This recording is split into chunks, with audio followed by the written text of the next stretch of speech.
mais uma vez, nossa boa noite a todos. A nossa reflexão para hoje, como de costume, a gente procura tomar como base as mensagens do programa Momento Espírita, da Federação Espírita do Paraná. Acho que a maioria de vocês conhecem, né? É muito bom, excelente, tem muitos textos lá para a gente refletir. E para hoje, o nosso tema tem como título Tantos Deuses. E esse título, ele se refere à questão número 1 do Livro dos Espíritos. Todos nós espíritas, certamente, iniciamos pelo Livro dos Espíritos, que é a obra básica. A questão número 1 de todo aquele questionário de 1019 questões que Allan Kardec faz aos espíritos, a questão número 1, ele pergunta aos espíritos: o que é Deus? Veja a inteligência da pergunta, não é? Uma pergunta objetiva e profunda, porque ela tem um significado complexo no exercício e difícil de responder. Veja que ele não está personificando Deus, não é? Ele não está perguntando quem é Deus, mas ele pergunta o que é. Que algo é esse que se chama Deus, que nós damos o nome de Deus? O que é isto? Aí os espíritos respondem sinteticamente, rapidamente, que Deus é a inteligência suprema e a causa primeira de todas as coisas. Então, de uma certa maneira, é claro, todas as religiões concordam dessa forma, não é? Todas as religiões dizem a mesma coisa, que Deus é o ser supremo. A religião diz que é Deus Pai Todo-Poderoso, e que é o Criador dos céus e da terra. E todas as religiões concordam que Deus é o Criador de tudo que existe. Então, a resposta que os Espíritos nos deram é correspondente a todo o pensamento da grande maioria, não é? Que é a inteligência suprema e a causa primeira de todas as coisas. É uma síntese exemplar essa resposta. Mas vamos fazer uma outra pergunta, que está lá no programa, lá no texto da mensagem. Como entender Deus? Como? Lá no Livro dos Espíritos, na questão número 10, os Espíritos dizem que nós ainda não temos assim um sentido bastante apurado, bastante evoluído, para entendermos o que é Deus. Aí quando o Livro dos Espíritos diz e trata lá dos atributos da divindade, somos nós, os humanos, que atribuímos a Deus, que é a inteligência suprema, que é a bondade infinita, que é a justiça perfeita, que é o amor incondicional. Todos esses valores que nós, humanos, atribuímos a Deus. Nós achamos que Deus é assim, deve ser assim. Tudo que é de bom, de belo, de grandioso, tem que ser Deus. Os nossos raciocínios entendem assim. Mas definir Deus é um exercício complexo, não é? Mas entender Deus é um exercício individual de cada pessoa, ao longo da caminhada de cada pessoa. É a reflexão e compreensão que cada um de nós temos da própria vida, no desenrolar das nossas sucessivas reencarnações, quando nós vivemos muitas vidas físicas e desencarnamos muitas vezes. Cada um de nós que somos espíritos, consciências eternas, nós vamos agregando conhecimentos e experiências. E nesse caminhar, nós vamos automaticamente ampliando as nossas concepções. Nós vamos abandonando certas concepções limitantes e ampliando os nossos horizontes de entendimento. nós vamos aumentando o nosso discernimento a respeito da vida, nós vamos compreendendo melhor o que é a chamada lei de Deus. Quando Kardec pergunta onde que está escrita a lei de Deus, os espíritos respondem sinteticamente, na consciência. As leis divinas, ou chamadas leis naturais do universo, estão inscritas indelevelmente, em germen, nas nossas próprias consciências. Agora, compreender as leis, entender as leis, é um processo individual de cada ser humano ao longo das suas sucessivas experiências reencarnatórias, das suas experiências na Terra, encarnados ou desencarnados, experiências certas ou erradas, corretas e incorretas, felizes ou infelizes.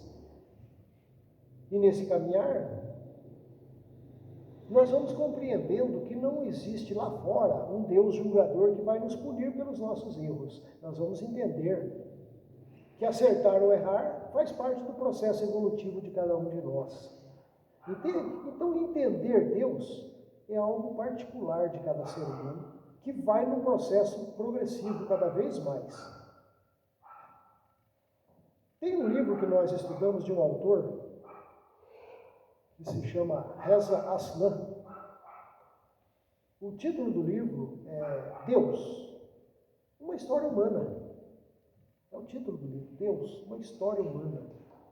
E lá ele trata de todos nós, né? Que nós partimos lá da simplicidade da ignorância, da estaca zero, como consciências. A gente vem fazendo uma caminhada evolutiva de milhões de anos.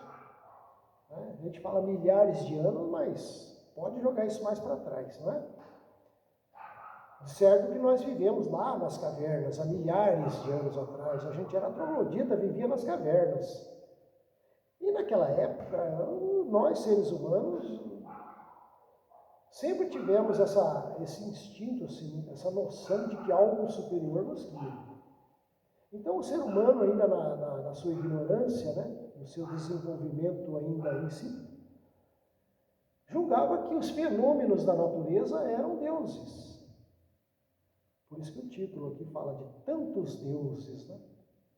Tantos deuses. Porque havia lá um trovão, né? O ser humano na caverna se escondia de medo, achando que o Deus estava irado. Se tinha lá umas chuvas, umas trovoadas, né?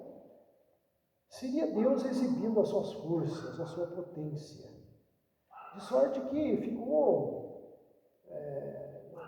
na mente do ser humano que ele deveria ser temente a Deus. Você tem que ter medo de Deus. As próprias religiões, durante muito tempo, pregaram isso, que você tem que temer a Deus. Hoje, com o desenvolvimento das mentes humanas, já não se fala mais isso, né? Que a gente tem que temer a Deus. Porque Deus não está aí para castigar, né? Então, se tinha lá uma erupção de um vulcão, por exemplo, Deus está raivoso, está com raiva, está com ódio, está castigando. Aí, era uma ideia assim de deuses humanizados, aquilo que nós chamamos de Deus antropomórfico. Antropomórfico, que tem a morfologia de um ser humano. Isso, de uma certa forma, até os dias atuais, muita gente ainda pensa que Deus é um ser. Tanto é que se chama Deus de Ele, né? Ele. Você personifica Deus como Ele. Como um ser que está lá fora no universo, no cosmos, alhures, em algum lugar incompreensível. Deus está lá e nós estamos cá, criando essa dicotomia, essa separatividade. O Deus Todo-Poderoso está lá. Então, é uma ideia que nós demos para Deus, que Deus seria um ser antropomórfico, tinha forma humana. E esse Deus mostra as suas vaidades, as suas prepotências, as suas vinganças, né? E tramas. É o reflexo do próprio homem. Que na verdade esse Deus é uma projeção da mente humana. Nós projetamos um Deus com os nossos valores culturais, educacionais, de entendimento, de maturidade, não é?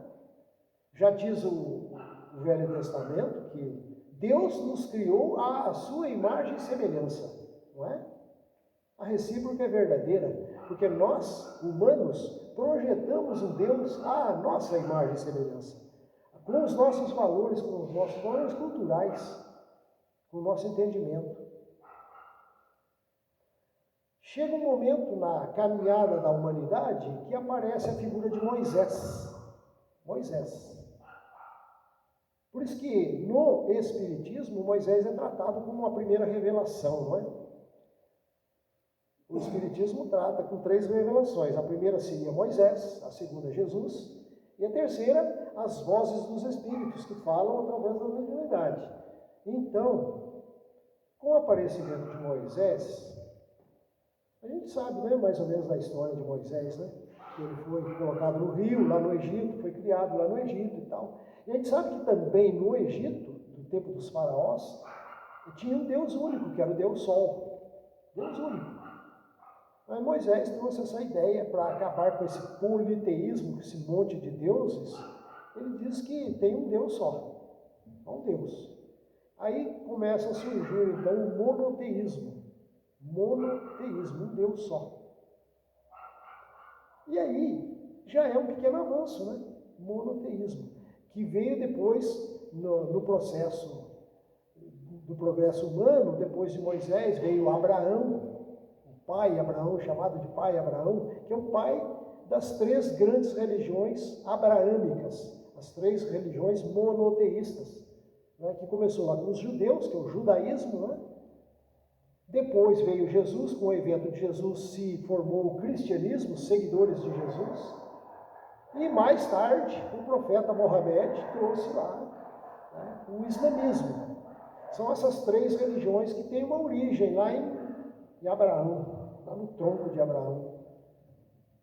E veio essas ideias de um Deus único, mas veja que aí ainda continua a ideia de um Deus controlador. Não é? Porque se a gente for estudar o Velho Testamento, apesar de ser um Deus único, ali ainda ele é um Deus bravo, né? Sisudo, um Deus que tinha o seu povo separado, escolhido. A gente vai estudar o Velho Testamento lá, Deus tinha lá as 12 tribos de Israel, que era o povo de Deus, que deu origem ao judaísmo depois, não é? Mas lá está escrito nas letras do Velho Testamento que Deus mandava esse povo seu, que era o povo de Deus, tomar as terras dos outros povos, passar ao fio de espada a população, matar, roubar, saquear. Está lá. É só estudar e ver que está escrito lá. Quer dizer, era um Deus ainda parcial, era um Deus de um povo só, em detrimento de outros povos. Então não era aquele Deus que... Mas era o que era esse Deus? Era a projeção da mente humana. Então isso aí é um reflexo do próprio homem, né?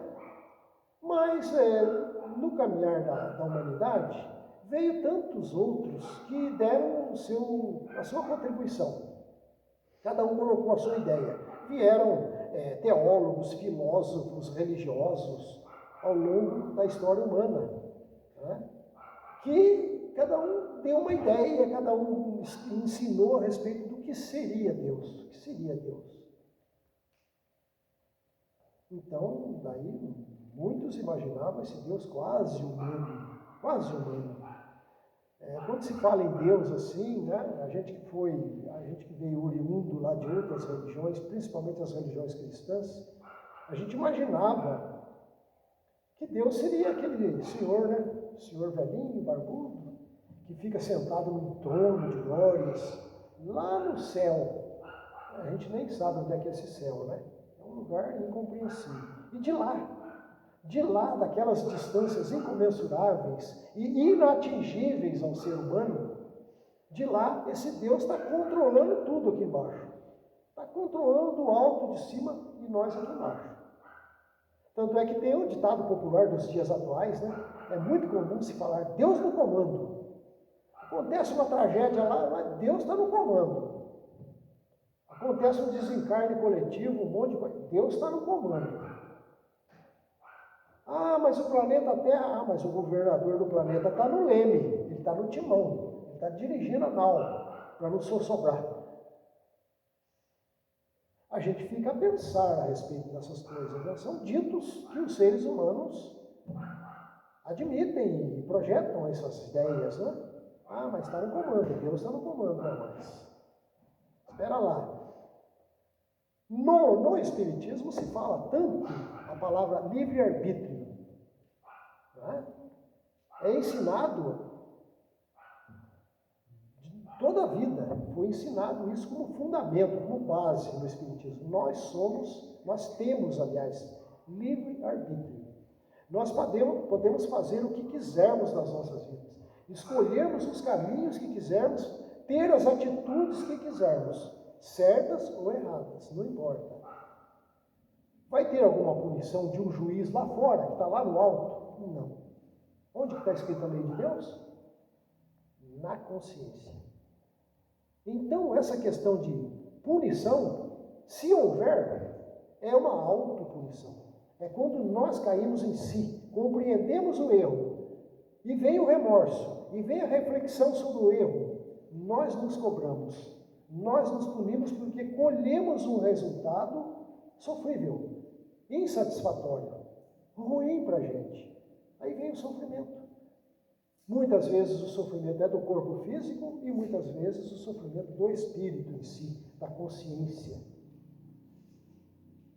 Então esse Deus, ele está olhando lá de cima e comandando a nossa vida. Se ele está fazendo isso, ele está no comando, nós não temos mais comando. Cadê o nosso livre-arbítrio?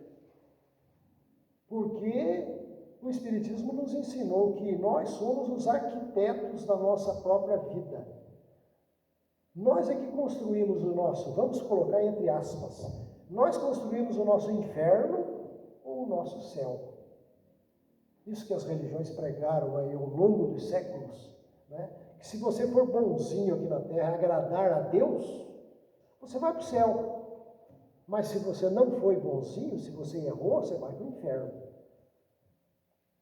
Mas não é bem assim, né? Porque até o Papa aí do passado, aí, João Paulo II, diz que céu e inferno são figuras representativas do estado de consciência de cada um de nós. Portanto, nós é que criamos o nosso céu, o nosso inferno. Aqui e agora, estando encarnados ou desencarnados, não importa, não precisa morrer para ir para o céu, para ir para o inferno, não precisa. É a qualquer momento da nossa caminhada evolutiva, porque estando encarnados ou desencarnados, o eu, consciência, somos o mesmo, não é? Nós somos o mesmo. Então, o que é Deus, não é? O que é Deus? Então, quando essa resposta aí, mostrando que Deus é esse ser antropomórfico, quando não satisfaz mais a nossa vontade de saber, então a gente faz uma tentativa, né?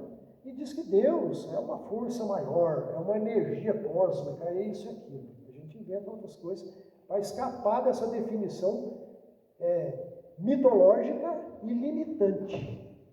É limitante. A gente costuma, inclusive, dizer o seguinte: todas as religiões que existem na Terra são projeções da mente humana. Religião é construção humana. Não é? E elas são úteis, são importantes, até um determinado grau de adiantamento, de compreensão do ser humano. Elas ajudam, não é? Elas irmanam, elas consolam, até uma certa altura. Mas há um momento, porque todos têm que progredir, todo ser humano tem que progredir, a força maior do universo é o progresso. Chega um momento em que você passa esse ensinamento, essa concepção de Deus passa a ser limitante para você. Esses conceitos religiosos te limitam. Você chega até ali e você se vê impedido de ir mais à frente, por causa que você foi educado dentro daquela redoma, dentro daquele conhecimento. Tem outros que negam Deus, os chamados ateus, né? E aí entra uma outra questão. Tem muitos aí que são considerados ateus, mas que são muito mais espiritualistas do que aqueles que frequentam religiões. Porque a gente não pode confundir religião com espiritualismo, né? Porque religião é algo formal, algo construído pelo homem aqui na Terra, né? Espiritualidade é algo que você desenvolve intraconsciência. É dentro de si você desenvolve um sentido de espiritualidade. Então, muitos não negam Deus porque não encontram uma explicação esclarecedora, convincente nas religiões. Então a pessoa não nega. Mas a pessoa nega. Mas a pessoa para negar, ela tem que ter argumentos. Mas como a grande maioria das pessoas não é dada ainda à reflexão profunda, a buscar o autoconhecimento, o conhecer-se a si mesmo, então a pessoa não faz reflexão à vida. Ela nega simplesmente, mas não reflete. Por que eu estou negando? Quando perguntaram a Einstein se ele acreditava em Deus, ele dizia que ele acreditava em Deus da forma como Spinoza, né, acreditava. Acho que vocês já ouviram falar, né? Baruch Spinoza. O professor escreveu um livro lá, está lá o livro para fazer uma explicação paralela com isso aí, junto com o Espiritismo, né? Spinoza diz que você não precisa de templos, né, para cultuar a Deus, para orar a Deus. Deus está em tudo, está na natureza, está em tudo, não é? E tem outros que confundem Deus com a sua própria religião. A pessoa que quer fazer proselitismo religioso, né? Olha, vem aqui para a minha religião, aqui é a casa de Deus, aqui é o povo de Deus. A pessoa nem reflete que nesse momento que ela diz isso, ela já criou separatividade. Ela já separou. Ó, nós aqui somos o povo de Deus, os outros não. Veja bem que tem que parar para refletir o que se fala, o que se pensa, né? As pessoas imaginam que Deus é o que a religião dela prescreve. O que a religião prescreveu, Deus é isso. E desconsidera o entendimento dos demais, das outras religiões, das outras maneiras de pensar. Desconsidera. Veja que o próprio Jesus ele chamou Deus de Pai. O meu Pai que me enviou, o Pai, as obras do meu Pai. Ele diz que o Pai é a providência divina. O Pai é que cuida de tudo, que provê tudo, que dá tudo para nós. Para o evangelista João, diz que Deus é amor. Né? João fala, Deus é amor. É uma definição já bem mais evoluída, né? Que se nós entendermos que a lei do universo ela é para todos, indistintamente, a disponibilidade que o universo nos dá a todos é igual para todos. Cabe a cada um de nós nos prepararmos, nos capacitarmos para usufruirmos as benesses que a energia cósmica universal nos oferece, não é? Então, se a gente analisar o que é a consciência universal, é amor. Porque a lei universal, ela está propícia a cada um de nós para a evolução, para o amor. Tanto é que na lei do universo não existe punição. Não existe punição. Existe a disponibilidade para você acertar, errar, refazer, reconstruir, recapitular à vontade. Não tem punição. Nós é que vamos nos corrigindo, fazendo a autocorreção à medida que compreendemos a lei. O que é a lei do universo? Outra coisa é para conversar com Deus. Conversar com Deus seria orar, né? Eu me lembrei hoje, estava refletindo sobre isso aqui, nós aqui os mais avoengos, os mais velhinhos, né? Os mais jovens não. Mas existia uma música lá, mais de 50 anos atrás, né? Acho que é Antônio Marcos. A música dizia que ele queria falar com Deus, né? Mas ele precisava tanto falar com Deus. Mas ele queria falar dos seus problemas, das suas dificuldades. A música falava assim. E ele queria tanto falar com Deus, mas ele dizia, mas eu sei que é impossível falar com Deus. É uma música bem antiga, né? E dizia isso daqui, eu queria falar com Deus. Né? Acho que Roberto Carlos também, né? Disse que ele ia subir a montanha para falar com Deus. Ele tem que subir uma montanha para falar com Deus. Para ficar mais perto de Deus e falar com Deus. Quer dizer, serve como simbologias. O que é subir uma montanha para falar com Deus? É uma simbologia que significa a tua elevação espiritual. As vibrações energéticas, que o universo é tudo energia, nós somos energias. Espíritos são energias. Tudo no universo são frequências que vibram e que entram em consonância com outras frequências afins. É a lei da sintonia, como rádio, televisão, celular, sintonia. Então nós temos que elevar as nossas frequências através do amor, do sentimento nobre, da caridade, da fraternidade, de tudo que é nobre. Nós temos que cultivar isso para elevarmos as nossas frequências, porque nós emitimos frequências para o universo, e o universo está ciente das nossas frequências. Nós entramos em sintonia com as frequências do universo. Tanto é que o universo responde no mesmo teor para nós. Se nós formos nos reportar a lei de ação e reação, é isso aí. Eu ajo de acordo com aquilo que eu sou. E o universo reconhece aquilo que eu sou e me dá a resposta nesse mesmo nível. Então, se a gente está aí desequilibrado, desarmonizado, fazendo coisa errada na vida, não haverá punição externa, como nós dissemos, não haverá. Mas o ser humano vai deixar de usufruir as benesses do mundo espiritual. Não vai ter condições de entrar em contato com frequências mais altas. Espíritos mais elevados têm frequências mais altas, não é? Vibram em frequências mais altas. Então, para conversar com Deus, muitos procuram os grandes templos. Eu tenho que ir lá na igreja para rezar, né? Tem outros que vão para a natureza. Eu vou lá no meio do mato orar, para ficar lá escutando os passarinhos cantar para orar. Outros colocam uma música suave, fica no cantinho, quietinho, não é? Outros precisam de rituais, precisam fazer rituais. Outros têm cantos, louvores, né? Cerimônias específicas, velas, incenso, bajulação. Eu acrescentei a palavra bajulação. Se faz muito isso ainda em religião. Jesus é tratado pelo Espiritismo como modelo e guia para a humanidade, para ser olhado como mestre, para que a gente possa imitá-lo. Mas tem muita gente ainda que prefere idolatrá-lo, incensá-lo, bajulá-lo, achando que Jesus vai carregar a gente nas costas. Tem muita gente pensando nisso ainda.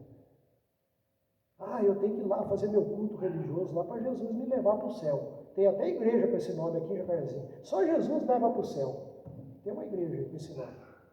Tudo bem, sem crítica. É o grau de compreensão das pessoas.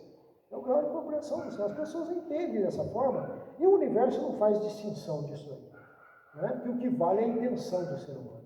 Se a sua crença é certa, é verdadeira ou falsa, isso não importa. Não é? Já ouviram falar na palavra placebo? Né? Placebo é aquela pílula falsa, né, de açúcar que o médico dá. O paciente fala, isso aqui é o último lançamento. O laboratório lançou isso aqui agora, isso aqui é tiro e queda, você vai sarar. E ele toma aquele placebo com tanta fé que vai melhorar. Então, o ser humano precisa de placebos ainda. Religiões são placebos que o ser humano constrói para si mesmo. Ou como a gente acabou de ler ontem, né, a gente sempre cita aqui, e nós lemos isso ontem no estudo nosso de ontem, a criança quando vai aprender a andar de bicicleta, a bicicleta tem duas rodinhas do lado, para ele aprender a equilibrar, para não cair, né? Depois que a criança aprende a andar de bicicleta, não precisa mais da rodinha. Tira as rodinhas e joga fora, que ele sabe andar de bicicleta, né? A gente viu uma postagem no grupo espírita, né, que diz que o Buda disse o seguinte, tinha uma história da pessoa que pegou o barco para atravessar o rio. Então o barco era um instrumento que ele precisava para atravessar o rio, fazer a travessia. Bom, ele remou, atravessou, chegou do outro lado lá, ele, em vez de deixar o barco lá, ele jogou o barco nas costas e continuou a estrada dele com o barco nas costas. Quer dizer, é mais ou menos isso, né? Você precisa da religião até atravessar, fazer uma certa travessia. Depois você não precisa mais. Você tira as rodinhas. Quem já se convalesceu de uma quebradura na perna está com muleta. Ah, ficou bom? Deixa a muleta no canto, não precisa mais da muleta, né? Então, nós temos que ganhar autonomia. A proposta maior do Espiritismo é nos dar condições a cada um de nós, entendimento a cada um de nós, para que a gente possa galgar novos degraus evolutivos a fim de que adquiramos por nós mesmos a nossa autonomia espiritual. A autonomia. Para que a gente não precisa mais das rodinhas, das muletas, dos placebos. A gente não precisa mais. Para a gente caminhar na vida pelas próprias pernas, por si mesmo. Essa é a proposta fundamental do Espiritismo. Mas a grande maioria que estão no Espiritismo são oriundos das religiões tradicionais. E muitos ainda trazem aquela ideia, não é? Que é a chamada heteronomia. Heteronomia é quando você está sujeito a um dogma, a um ensinamento que a religião te colocou na cabeça, aquilo ficou gravado no teu subconsciente, você vive daquela forma. Você tem medo de tomar uma atitude, você tem medo de desobedecer a Deus e ser punido por isso, e aí você é constrangido a caminhar dentro daqueles parâmetros, né? Você é toldado na tua liberdade de pensar e agir livremente. Daí porque em todas as religiões tem as dissensões, né? As separações. Dentro do movimento espírita também tem espiritismos. Pessoas que pensam de uma maneira religiosa, que a grande maioria ainda pensa da mesma forma que se pensava no catolicismo, por exemplo. Tem muita gente que pensa ainda. São espíritas, acreditam na reencarnação, na comunicabilidade dos espíritos, mas ainda tem um pé lá na religião. Ainda tem um pé. Ainda tem conceitos que trouxe lá de trás. E é um grupo que são mais liberais, mais abertos, chamados espíritas laicos, que tratam o espiritismo desvinculado de conceitos religiosos. São livres pensadores para filosofar, para formar opinião, para ter espírito crítico das coisas, não é? Que esses são os autônomos, aqueles que adquiriram autonomia espiritual, que caminha por si mesmo. Porque dentro do próprio movimento espírita também se faz idolatria. A espíritos e a médiuns se faz idolatria também. Ah, o fulano, médium tal, disse tal por tal espírito, aquilo se tornou lei dentro do movimento, sem questionamento. E Allan Kardec mandou questionar tudo. Questionar e tudo, porque os espíritos falam daquilo que sabem. E médium, não existe médium perfeito. Existem uns melhores, mas perfeito não tem. Não é? Então, imagino que Deus é o que a religião prescreve. Muita gente. Então a gente estava dizendo aqui, para conversar com Deus, uns procura tempo, outra natureza e tal. Jesus disse uma frase: se queres falar com Deus, entra nos teus aposentos e, tendo fechado a porta, ora ao teu Pai em secreto, porque teu Pai em secreto sabe do que precisas muito antes de vos pedires. Se você levar o pé da letra, você tem que ir lá no teu quarto, que também é válido. Você tem um cantinho silencioso e tal, fisicamente falando. Você tem teu quartinho, teu silêncio, fecha a porta, né? E vai fazer a tua oração. É bom também, mas não é só isso. Esse entrar nos teus aposentos aí, muito mais é entrar para dentro de si. É introspecção, é voltar-se para dentro da sua própria consciência, fazer uma autoanálise consigo mesmo e emitir esses pensamentos, os seus anseios, os seus sonhos para o universo, através de vibrações. Isso seria falar com Deus de uma forma mais precisa, porque o universo está ciente de tudo que pensamos, não é? Então, essa forma que nós podemos desenvolver para, entre aspas, falar com Deus, né, é isso aí. É nós apacentarmos os nossos ânimos, é nós desenvolvermos um sentimento de amor, de carinho, de fraternidade, fazemos silêncio interior, para que possamos, então, nos relacionarmos com Deus. Então, cada um, voltando ao título inicial, o que é Deus, né? Tem tantos deuses, né? E como lá no início estava dizendo que Deus é uma concepção individual de cada um de nós, então cada um imagina Deus ao seu modo de entender. A gente tem uma passagem que o apóstolo Paulo diz assim: eu estou no Pai e o Pai está em mim. Mas é uma coisa só. Modernamente falando, a gente poderia dizer hoje: eu estou no universo, mas o universo está em mim. Eu sou uma partícula do universo. Eu sou uma fagulha, uma expressão do universo. Então não existe separatividade. Não existe esse Deus que está lá e eu estou aqui. Tudo é Deus. Porque tudo que existe no universo é uma expressão do maior. Aliás, em linguagem espírita do tempo de Kardec, ele dizia: tudo deriva do fluido cósmico universal. Fluido cósmico universal dá origem a tudo que existe no universo. Hoje não se usa mais a palavra fluido, se fala em energia. A energia cósmica universal dá origem a tudo. Tudo é frequência. Se a gente vai para a matéria é feita de átomos. Você vai no átomo, você quebra o átomo, tem lá o núcleo que tem os nêutrons, os prótons, os quarks, os bósons e tudo mais. E tem tudo lá dentro que a física de partículas, a física quântica fala hoje. O que é isso? Se a gente traduzir isso em linguagem científica, isso é Deus. Isso somos nós. Nós temos tudo que o universo tem em nós. Então, nós e o universo somos a mesma coisa. Nós e aquilo que chamamos de Deus somos a mesma coisa. Não há separatividade. Então, existe uma resposta do universo para conosco.